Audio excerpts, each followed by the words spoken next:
Jesus rode into Jerusalem on a donkey. The crowds were really pleased to see him and shouted, "Hosanna!" They laid their cloaks on the road and waved palm branches. The Last Supper.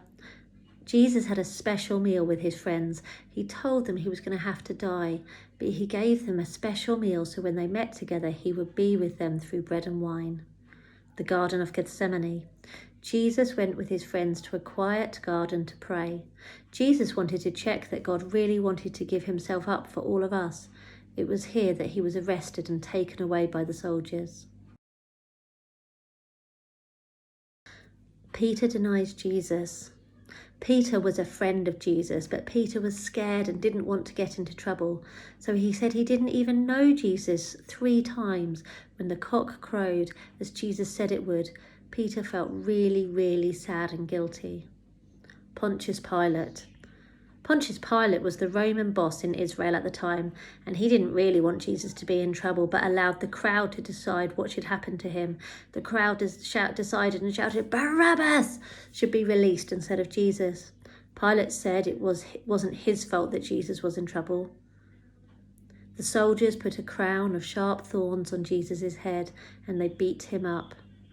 They made Jesus carry his own cross to the place where he was to die. He was really tired, so couldn't manage it on his own. He kept falling, so they forced a man out of the crowd to help him. His name was Simon of Cyrene. Jesus was put on a cross, either side of 2 criminals. One of them was really nasty and said horrible things to Jesus. The other criminal was nice to him. Jesus said to him, "Today you will be with me in paradise." Jesus died, and after telling God the Father that he had finished everything, they took Jesus down from the cross and he was buried in a hurry. Luckily, there was a kind man who had a new tomb who buried Jesus there. His name was Joseph of Arimathea.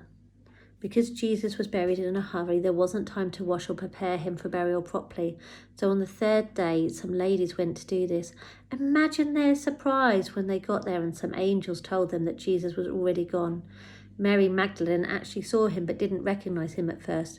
They were so happy and ran back to tell the great news to the friends. Easter is about this amazing event. Jesus came back to life, and Jesus promises that we will go to heaven to be with him after we die. Nothing can separate us from the love of God, not even death.